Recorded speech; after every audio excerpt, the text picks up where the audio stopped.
Assalamualaikum warahmatullahi wabarakatuh. Selamat pagi Pak Rizky dan teman-teman MK3A. Pada kesempatan kali ini, kami dari kelompok 5 akan mempresentasikan hasil diskusi kami mengenai analisa resiko pada perusahaan PT Garuda Indonesia. Sebelumnya, saya akan memperkenalkan anggota kelompok kami.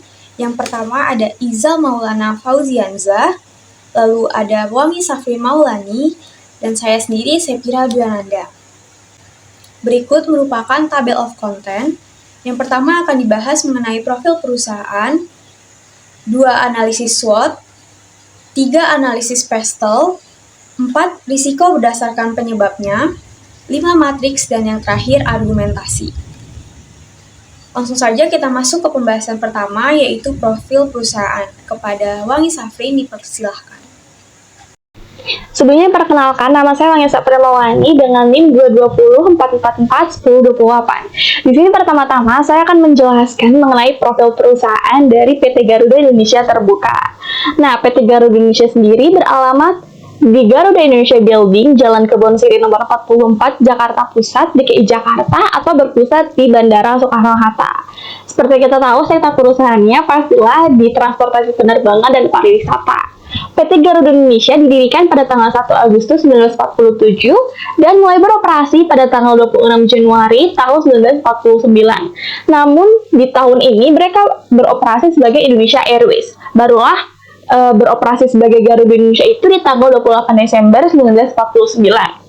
Anak-anak perusahaan dari Garuda Indonesia itu ada banyak ya, di antaranya itu ada PT Aerowisata, PT Sabre Travel Network Indonesia, PT Garuda Maintenance Facility Aero Asia, PT Aerosystem Indonesia, Garuda Indonesia Holiday French, dan ada satu perusahaan di mana mungkin orang-orang mengiranya itu merupakan saingan dari Garuda Indonesia, padahal sebenarnya merupakan anak perusahaan dari Garuda Indonesia, yaitu PT Citylink Indonesia. Nah, Garuda Indonesia itu memiliki 75 armada, di mana saat ini Irfan Setiaputra merupakan direktur utamanya bersama dengan Timur Sukirno yang merupakan komisaris utama. Baik, jadi saya akan membahas materi yaitu analisis SWOT. Analisis SWOT itu adalah teknik yang digunakan untuk mengidentifikasi kekuatan, kelemahan, peluang, dan ancaman untuk bisnis atau bahkan proyek tertentu.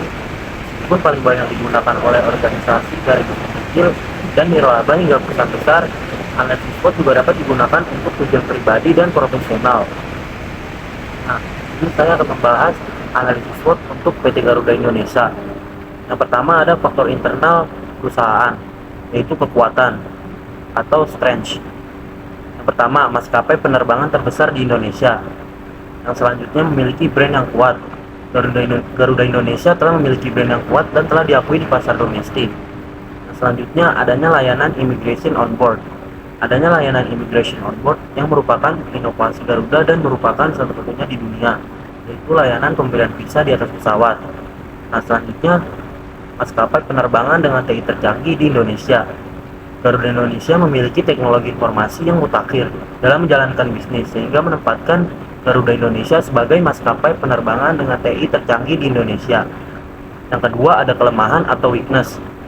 Nah, yang pertama itu bergantung kepada sistem otomatisasi. Garuda sangat bergantung kepada sistem otomatisasi dalam menjalankan bisnis, sehingga apabila terjadi kesalahan sistem, proses bisnis perusahaan akan terganggu. Selanjutnya biaya operasional yang tinggi, sehingga menyebabkan harga tiket pesawat lebih tinggi dibandingkan dengan maskapai penerbangan lainnya. Yang selanjutnya tingkat utang lancar, yang diakibatkan adanya peningkatan dalam jumlah kewajiban pada akun-akun lancar seperti utang usaha dan biaya yang masih harus dibayar. Nah, selanjutnya adanya faktor teknis dan flight operations seperti keterbatasan jumlah kokpit dan kabin crew, sehingga menyebabkan keterlambatan penerbangan.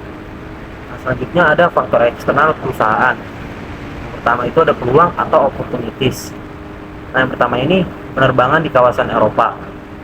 Nah, telah dikeluarkannya Garuda Indonesia dari daftar perusahaan penerbangan yang dilarang terbang di kawasan Eropa, yang menyebabkan semakin terbukanya kesempatan untuk mewujudkan pengembangan jaringan penerbangan internasional jarak jauh. Yang selanjutnya, bergabungnya Garuda sebagai anggota aliansi global maskapai penerbangan yang bernama SkyTeam Global Airline Alliance. Nah, yang selanjutnya itu ada berkembangnya secara cepat industri penerbangan Asia Pasifik. Yang selanjutnya, penerbangan udara yang memiliki pertumbuhan yang pesat. Indonesia merupakan salah satu pasar penerbangan udara yang memiliki pertumbuhan yang pesat. Karena pertumbuhan penumpang transportasi udara di Indonesia tahun 2010 mencapai 22,39% dibandingkan dengan pertumbuhan dunia yang hanya sebesar 8,20%. Nah, yang kedua itu ada ancaman atau threats. Yang pertama ada sumber utama pasokan bahan bakar pesawat Garuda Indonesia ini berasal dari Pertamina. Nah, sehingga harga bahan bakar pesawat, persediaan bahan bakar sangat tergantung dengan Pertamina. Nah, selanjutnya adanya bencana alam. Adanya bencana alam seperti letusan Gunung Merapi, wabah, penyakit, dan sebagainya yang dapat mengakibatkan penurunan permintaan. Selanjutnya adanya peningkatan kapasitas, penurunan harga tiket, dan semakin banyaknya rute penerbangan baru yang dibuka oleh maskapai penerbangan lain. Nah, selanjutnya adanya faktor fasilitas bandara. Adanya faktor fasilitas bandara merupakan faktor yang tidak dapat dikontrol yang menghambat ketepatan waktu penerbangan atau on-time performance, seperti landasan pacu atau runway yang terbatas. Oke, baik. Di sini saya akan membahas analisis PESTEL. Analisis PESTEL adalah suatu metode yang digunakan untuk mengevaluasi faktor-faktor politik, ekonomi, sosial, teknologi, lingkungan, dan hukum yang dapat mempengaruhi suatu perusahaan. Nah, di sini saya akan membahas analisis PESTEL untuk PT Garuda Indonesia. Yang pertama itu ada politik. Nah, stabilitas politik. PT Garuda Indonesia dapat dipengaruhi oleh stabilitas politik di Indonesia. Ketidakstabilan politik dapat mempengaruhi regulasi industri penerbangan. Yang selanjutnya ada regulasi penerbangan. Perubahan regulasi di bidang penerbangan dapat mempengaruhi kebijakan operasional dan biaya PT Garuda Indonesia. Nah, yang selanjutnya ada hubungan internasional. Diplomasi politik antara Indonesia dan negara-negara lain dapat mempengaruhi kerjasama bisnis dan lintas batas. Yang selanjutnya itu ada ekonomi. Yang pertama ada pertumbuhan ekonomi. Tingkat pertumbuhan ekonomi di Indonesia dapat mempengaruhi permintaan perjalanan udara dan keuangan pelanggan. Yang selanjutnya nilai tukar. Fluktuasi nilai tukar mata uang dapat mempengaruhi biaya pengadaan pesawat dan komponen asing. Yang selanjutnya kondisi ekonomi global dan nasional. Fluktuasi ekonomi global dan nasional dapat mempengaruhi permintaan dan biaya operasional PT Garuda Indonesia. Nah, yang selanjutnya itu ada sosial. Yang pertama ada perubahan gaya hidup. Perubahan dalam gaya hidup dan preferensi pelanggan dapat mempengaruhi permintaan terhadap layanan penerbangan. Nah, yang selanjutnya ada demografi. Perubahan demografis seperti pertumbuhan penduduk dan urbanisasi dapat mempengaruhi pasar sasaran PT Garuda Indonesia. Nah, yang selanjutnya itu ada kesadaran lingkungan. Masyarakat yang semakin sadar akan isu lingkungan dapat mempengaruhi persepsi terhadap industri penerbangan. Yang selanjutnya ada teknologi. Yang pertama ada inovasi teknologi. Perkembangan teknologi dalam industri penerbangan seperti pesawat yang lebih efisien atau sistem reservasi yang canggih dapat mempengaruhi daya saing perusahaan. Yang selanjutnya ada keamanan teknologi. Peningkatan keamanan teknologi dalam operasi penerbangan merupakan faktor penting untuk mempertahankan kepercayaan pelanggan. Yang selanjutnya ada e-commerce dan teknologi reservasi. Perkembangan teknologi reservasi online dan tren e-commerce dapat mempengaruhi cara konsumen memesan tiket dan layanan penerbangan. Yang selanjutnya ada hukum. Yang pertama ada regulasi keselamatan. Ketentuan keselamatan dan peraturan penerbangan harus dipatuhi untuk memastikan keamanan operasional. Yang selanjutnya ada regulasi ketenagakerjaan. Peraturan ketenagakerjaan dan hubungan industrial dapat mempengaruhi kebijakan sumber daya manusia dan biaya operasional. Yang selanjutnya ada perlindungan konsumen. Kepatuhan terhadap regulasi perlindungan konsumen dan hak-hak penumpang penting untuk menjaga reputasi perusahaan. Nah, yang terakhir ini ada lingkungan. Yang pertama, pengelolaan bahan bakar. Kebijakan lingkungan dan tuntutan untuk pengelolaan bahan bakar yang lebih ramah lingkungan dapat mempengaruhi biaya operasional dan reputasi perusahaan. Yang selanjutnya ada pengelolaan limbah. Regulasi terkait pengelolaan limbah dari industri penerbangan dapat mempengaruhi operasi PT Garuda Indonesia. Nah, selanjutnya ada perubahan iklim. Perubahan iklim dapat mempengaruhi stabilitas operasional seperti cuaca ekstrim yang dapat mempengaruhi jadwal penerbangan. Nah, sekian dari saya. Untuk materi selanjutnya akan dilanjutkan oleh rekan saya. Oke, materi selanjutnya yaitu saya akan menjelaskan resiko yang dimiliki PT Garuda Indonesia berdasarkan penyebabnya. Nah, di sini sudah ada tabel resiko yang saya buat, di mana resiko-resiko yang ada itu diantaranya resiko sosial politik, resiko operasional, resiko makroekonomi, resiko keuangan, resiko hazard, dan resiko strategi serta perencanaan. Resiko-resiko ini disebabkan oleh berbagai faktor, yaitu yang pertama, penutupan rute penerbangan ke Arab Saudi yang mengakibatkan penundaan pemberangkatan jemaah haji dan umroh di Indonesia. Terus yang kedua, ada pandemi COVID-19 yang secara langsung ini berkontribusi ya pada terhentinya pergerakan populasi global dengan menutup perbatasan antar negara. Yang ketiga, ada perubahan stabilitas politik dan gejala sosial yang untuk masalah tertentu itu mampu berdampak pada bisnis Garuda Indonesia. Yang keempat, ancaman penyebaran COVID-19 di dunia penerbangan yang pastinya itu berpengaruh negatif ya pada bisnis, operasional, dan juga kondisi keuangan perseroan. Yang kelima, ada ketidakpastian ekonomi Indonesia atas resesi ekonomi tahun 2020 lalu yang pasti lagi itu disebabkan oleh wabah COVID-19 yang pastinya mempengaruhi kinerja perseroan. Yang keenam, ada fluktuasi harga minyak yang ini juga mampu ya mempengaruhi beban keuangan perseroan dikarenakan kan kalau harga minyak naik, maka bahan bakar pesawat itu juga naik. Yang ketujuh, ada peningkatan kasus corona, serta masuknya varian Delta dan Omicron yang mempengaruhi turunnya mobilitas pengguna transportasi udara domestik maupun internasional. Yang ke-8, ada kecelakaan pesawat Sriwijaya ya, dan bencana alam yang berdampak terhadap okupansi pesawat. Yang ke-9, ini dikarenakan letak negara Indonesia yang menyebabkan banyak sekali potensi bencana alam yang pasti berpengaruh pada bisnis dan hasil usaha perseroan. Misalnya nih, jika terjadi gunung meletus, itu kan pastinya menghambat penerbangan dikarenakan abu dari gunung meletusnya ya. Dan yang terakhir itu ada keperluan perseroan untuk mendorong investor dalam berinvestasi di masa pandemi lalu. Terus, kenapa sih resiko-resiko ini berdampak pada aset-aset yang dimiliki oleh PT Garuda Indonesia? Yang pertama, kenapa berdampak terhadap armada pesawat? Nah, karena terjadi penurunan frekuensi penerbangan dan jumlah penumpang itu mengakibatkan armada pesawat mungkin tidak digunakan secara optimal, menyebabkan underutilization yang pada giliran itu dapat berdampak pada pendapatan perusahaan dan mengurangi efisiensi penggunaan armada. Pun juga jika terjadi ketidakstabilan politik dan gejolak sosial, keamanan penerbangan itu dapat menjadi resiko ya. Penurunan keamanan dapat mempengaruhi operasional armada pesawat dengan potensi pembatalan penerbangan atau penyesuaian rute untuk menghindari wilayah yang tidak aman. Kecelakaan pesawat bencana alam juga dapat menyebabkan kerusakan pada pesawat yang terlibat atau merubah perencanaan armada. Perusahaan mungkin perlu melakukan perawatan dan perbaikan pada pesawat yang rusak atau menyesuaikan jadwal penerbangan. Yang kedua, kenapa fasilitas bandara itu juga terdampak? Nah, berkurangnya jumlah penerbangan maupun bencana alam dapat mengurangi aktivitas di bandara yang menyebabkan penurunan penggunaan fasilitas bandara dan pendapatan dari fasilitas tersebut, seperti misalnya terminal dari bandara, landasan pacu, dan area parkir pesawat. Yang ketiga itu kenapa mesin dan perangkat teknologi. Penyesuaian terhadap perubahan dalam permintaan dan kebijakan perjalanan memerlukan penyesuaian teknologi yang digunakan untuk manajemen penerbangan, reservasi tiket, dan pengelolaan operasional lainnya. Situasi pandemi kemarin itu juga dapat mempengaruhi kebutuhan teknologi dalam manajemen operasional penerbangan. Mungkin diperlukan investasi tambahan atau penyesuaian teknologi untuk mengakomodasi perubahan protokol kesehatan dan keselamatan. Yang keempat itu ada aset dari inventaris operasional. Penurunan jumlah penerbangan dapat mempengaruhi perencanaan inventaris operasional, termasuk persediaan bahan makanan, bahan bakar, dan barang-barang lain dibutuhkan untuk penerbangan. Kecelakaan pesawat bencana alam juga dapat merusak atau menghancurkan inventaris operasional yang diperlukan untuk menjalankan kegiatan penerbangan.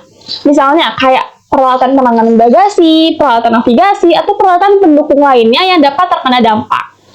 Terus yang kelima, kenapa kendaraan darat atau kendaraan bumi juga ikut terdampak? Nah, berkurangnya aktivitas penerbangan itu dapat mengurangi kebutuhan kendaraan darat seperti bus antar bandara dan kendaraan pengangkut bagasi. Yang keenam, kenapa fasilitas dan kantor administratif itu juga ikut terdampak? Penurunan operasional dapat mengakibatkan penyesuaian kebutuhan ruang kantor administrasi dan fasilitas pendukung lainnya terkait dengan operasional penerbangan internasional. Ketidakstabilan politik juga dapat mempengaruhi keamanan dan stabilitas operasional di fasilitas dan kantor administratif. perlindungan aset fisik dan personil, serta kontinuitas operasional dapat menjadi perhatian utama. Yang ketujuh, kenapa peralatan keselamatan dan keamanan juga ikut terdampak? Nah, perubahan kebijakan keamanan dan keselamatan terkait pandemi dapat mempengaruhi kebijakan dan protokol keselamatan dan keamanan di bandara yang mungkin memerlukan penyesuaian ya pada peralatan keselamatan dan keamanannya. Kecelakaan pesawat nih juga dapat memicu evaluasi kembali peralatan keselamatan dan keamanan serta perlunya peningkatan atau perubahan dalam prosedur keselamatan untuk mencegah kejadian serupa di masa depan. Yang kedelapan, kenapa merek dan hak kekayaan intelektual juga ikut terdampak? Ketidakstabilan politik dapat merusak citra dan reputasi merek perusahaan. Selain itu, ada potensi resiko terhadap HKI, terutama jika ada perubahan regulasi atau hukum terkait hak kekayaan intelektual. Investor itu mungkin tertarik ya pada hak kekayaan intelektual perusahaan seperti misalnya paten, desain, dan merek dagang. Nilai aset ini itu juga dapat meningkat jika perusahaan berhasil menarik investor dengan strategi dan inovasi bisnis yang menjanjikan. Upaya untuk mendorong investor dapat mempengaruhi citra merek perusahaan. Jika investor percaya pada potensi dan visi perusahaan, ini dapat meningkatkan nilai merek Garuda Indonesia. Yang kesembilan itu, kenapa tenaga kerja? Berkurangnya aktivitas operasional dapat mempengaruhi kebutuhan tenaga kerja di berbagai bidang, termasuk pilot, awak kabin, dan personil darat. Perusahaan mungkin perlu mengelola sumber daya manusia dan merespon perubahan dalam volume pekerjaan. Sedangkan kecelakaan pesawat dan bencana alam dapat mempengaruhi kesejahteraan dan keseimbangan mental tenaga kerja, terutama jika ada anggota tim atau rekan kerja yang terlibat atau terdampak secara pribadi oleh kejadian tersebut. Misalnya, kayak orang-orang yang di pesawat, tenaga kerja di pesawat yang mengalami kecelakaan, selamat namun tetap aja ada trauma ya dalam kejadian itu. Nah, terus ke-10, finansial. Pada finansial itu yang paling terdampak pastinya ya. Penurunan pendapatan akibat penurunan jumlah penerbangan itu dapat mempengaruhi kondisi finansial perusahaan, termasuk penurunan pendapatan dan margin keuntungan. Fluktuasi mata uang, penurunan permintaan perjalanan, dan ketidakpastian ekonomi dapat mempengaruhi kinerja finansial dan likuiditas perusahaan. Kenaikan harga minyak juga akan meningkatkan biaya operasional secara umum, termasuk biaya bahan bakar yang dapat mengurangi margin keuntungan perusahaan. Kecelakaan pesawat dan bencana alam juga dapat menimbulkan biaya signifikan untuk perbaikan, penggantian, atau perbaikan fasilitas dan pesawat. Selain itu, juga dapat terjadi penurunan okupansi pesawat yang mempengaruhi pendapatan perusahaan. Nah, jika ada investor menyuntikkan modal baru ke dalam perusahaan itu, dapat meningkatkan kesehatan finansial perusahaan. Dengan tambahan ini dapat digunakan untuk mengatasi tantangan keuangan yang mungkin timbul akibat dampak pandemi, seperti penurunan pendapatan atau kenaikan biaya operasional. Sekian materi dari saya, materi selanjutnya akan dijelaskan oleh teman saya. Selanjutnya, saya akan menjelaskan mengenai jenis resiko dan kejadiannya. Yang pertama, dari jenis political social risk. Dengan kejadian nomor A1, penutupan rute penerbangan ke Arab Saudi berakibatkan penundaan berangkat jamaah haji dan umroh di Indonesia. Lalu, nomor A2, pandemi COVID-19 secara langsung berkontribusi pada terhentinya pergerakan populasi global dengan menutup perbatasan antar negara. Lalu nomor A3, perubahan stabilitas politik dan gejolakan sosial untuk masalah tertentu yang dapat berdampak pada bisnis. Lalu jenis risiko selanjutnya yaitu operasional atau infrastructure risk. Nomor B1, yaitu ancaman penyebaran COVID-19 di dunia penerbangan yang berpengaruh negatif pada bisnis, operasional, serta kondisi keuangan perseroan. Lalu jenis berikutnya, makroekonomi risk dengan nomor C1, yaitu wabah COVID-19 yang mempengaruhi kinerja perseroan akibat ketidakpastian ekonomi Indonesia atas resesi ekonomi tahun 2020 lalu. Lalu jenis risiko selanjutnya ada dari hazard risk. Dengan nomor S1, kejadian peningkatan kasus corona serta masuknya varian Delta dan Omicron yang mempengaruhi turunnya mobilitas pengguna transportasi udara domestik maupun internasional. Selanjutnya nomor E2 yaitu kecelakaan pesawat Sriwijaya dan bencana alam yang berdampak terhadap okupansi pesawat. Lalu nomor E3, Indonesia negara dengan potensi bencana alam yang berpengaruh pada bisnis dan hasil usaha perseroan. Lalu jenis resiko yang terakhir yaitu dari strategi and planning risk dengan nomor F1 yaitu keperluan perseroan untuk mendorong investor dalam berinvestasi di masa pandemi ini. Merupakan hasil analisa matriks 5x5. Di sini ada 4 warna, yaitu hijau atau low risk, dampaknya terhadap perusahaan itu sangat rendah. Lalu ada kuning, dampaknya itu rendah untuk terhadap perusahaan. Lalu ada jingga atau high risk, yang berarti kan high risk, ini tuh dampaknya terasa dan cukup tinggi untuk perusahaan dampaknya. Lalu yang merah atau extreme high risk, ini tuh dampaknya sangat signifikan dan sangat berpengaruh terhadap kelangsungan sebuah perusahaan atau maskapai PT Garuda Indonesia. Nah, seperti yang bisa kita lihat juga, di kotak merah ini yang pertama ada kejadian B1, E1, dan E2. Nah, bagaimana sih perusahaan menyikapi atau merespon resiko ini? Perusahaan PT Garuda Indonesia ini bisa merespon kejadian B1 ini dengan memastikan pengimplementasian protokol kesehatan sebagaimana yang sudah ditetapkan dan dianjurkan oleh pemerintah dalam mencegah penyebaran COVID-19 selama aktivitas penerbangan.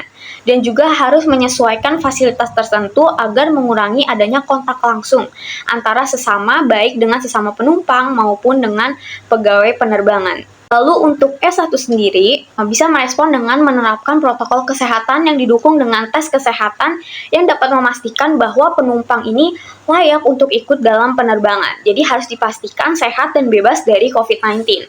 Dan juga perusahaan harus memastikan untuk mengurangi produk secara signifikan untuk mengurangi produksi yang menekan biaya operasi serta memberhentikan operasional sebagian besar armadanya.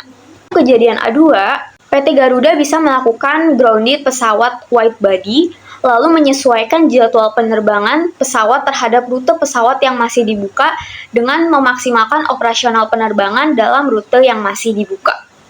Lalu selanjutnya ada kejadian C1 di kolom jingga yang berarti resikonya ini tinggi ya. Nah, gimana cara perusahaan menyikapi ini? Jadi perusahaan itu bisa menyikapi dengan penguatan tugas pokok dan fungsi tim manajemen data dengan peningkatan intensif. Lalu perusahaan juga bisa meningkatkan koordinasi dan konsolidasi antar unit kerja agar dapat memaksimalkan segala sumber daya yang dapat tetap membantu eksistensi keberlanjutan operasional perusahaan. Lalu di kolom merahnya ada kejadian A1 dan D1 di mana berarti kalau merah dia sangat berdampak atau dampaknya itu terlihat jelas untuk perusahaan. Di PT Garuda Indonesia bisa menyikapi dengan memberlakukan kebijakan reschedule terhadap penerbangan yang sudah dipesan dengan mengkonsiderisasikan keadaan situasi dan kondisi dalam pandemi. Untuk kejadian D1, ini bisa dengan menghemat penggunaan bahan bakar melalui pengurangan pesawat yang aktif digunakan dalam operasionalnya, serta memaksimalkan kegiatan full hedging. Selanjutnya di nomor 3, itu ada A3 dan F1 yang mana resikonya itu tinggi. Nah, jadi cara PT Garuda Indonesia merespon kejadian ini adalah dengan melakukan penyesuaian yang terkait dengan kontak kerja pegawai yang sesuai dengan pemberlakuan kebijakan dalam undang-undang di Indonesia dan juga memantau perkembangan ekonomi serta memaksimalkan keefektivitasan segala sumber daya perusahaan dalam upayanya untuk menstabilkan kondisi perusahaan. Lalu untuk kejadian F1 sendiri, PT Garuda Indonesia bisa dengan menjaga kualitas layanan dan output perusahaan untuk menarik perhatian investor agar bisa meningkatkan tambahan dan operasional perusahaan, serta mengimplementasikan inovasi-inovasi baru yang dapat memajukan perusahaan agar tetap menyejahterakan para investor yang telah berinvestasi di perusahaan. Nah, selanjutnya ada kegiatan di E3 yang mana ini adalah extreme high risk. Nah, perusahaan ini bisa melakukan kesiapan rencana mitigasi perusahaan dengan adanya contingency plan yang mencakup perencanaan perusahaan dalam menghadapi bencana alam yang sekiranya itu mengganggu operasional penerbangan, dan juga melakukan sosialisasi serta edukasi kepada pegawai penerbangan terkait gimana cara penanganan operasional penerbangan saat terganggu bencana alam. Selanjutnya yang terakhir ada kejadian E2 yang mana ini adalah berwarna jingga atau resikonya ini itu tinggi. Jadi PT Garuda Indonesia itu merespon dengan menyediakan layanan pelanggan yang dapat membantu keperluan dan kekhawatiran pelanggan. Lalu juga perseroan yang menciptakan contingency plan dalam menghadapi kemungkinan terjadinya kecelakaan penerbangan dan bencana alam, seperti melakukan perawatan dan pemeriksaan armada secara berkala. Cukup sekian penjelasan dari saya, selanjutnya akan dilanjutkan oleh rekan saya. Baik, selanjutnya saya akan membahas argumentasi pada PT Garuda Indonesia. PT Garuda Indonesia telah mengidentifikasi sejumlah langkah strategis untuk menghadapi resiko-resiko yang dihadapi. Namun beberapa kritik dan saran perlu dipertimbangkan untuk meningkatkan efektivitas dan responsibilitas perusahaan. Kritik dan saran tersebut antara lain yaitu yang pertama, diversifikasi rute penerbangan perlu diimbangi dengan pemahaman yang lebih baik terhadap potensi pasar dan resiko yang dihadapi. Selanjutnya, fokus pada layanan kargo perlu diimbangi dengan strategi yang optimal untuk mengoptimalkan pendapatan dari segmen ini. Selanjutnya, diversifikasi operasional dan pengurangan ketergantungan pada pasar yang rentan terhadap perubahan politik perlu dipertimbangkan. Selanjutnya, rencana kontinuitas bisnis perlu diperbarui secara berkala dan dilakukan simulasi terhadap skenario-skenario yang mungkin terjadi. Yang selanjutnya, strategi ekonomi perlu disesuaikan secara spesifik dengan identifikasi segmen bisnis yang lebih tahan terhadap fluktuasi ekonomi. Yang selanjutnya, solusi yang menjaga efisiensi operasional tanpa mengorbankan kualitas layanan perlu dipertimbangkan. Nah, secara umum kritik dan saran tersebut menekankan pentingnya pemahaman mendalam mengenai potensi pasar dan risiko yang dihadapi, evaluasi cermat terhadap investasi dan waktu yang dibutuhkan untuk meraih target, fleksibilitas dan kesiapan untuk menghadapi perubahan, peningkatan efisiensi dan kualitas layanan, komunikasi yang jujur dan transparan. Kritik dan saran tersebut dapat menjadi bahan pertimbangan bagi PT Garuda Indonesia untuk meningkatkan efektivitas dan responsibilitas langkah strategisnya. Sekian dari saya, terima kasih. Sekian presentasi dari kelompok kami mengenali analisa resiko pada perusahaan maskapai PT Garuda Indonesia. Kurang lebihnya mohon maaf. Wassalamualaikum warahmatullahi wabarakatuh.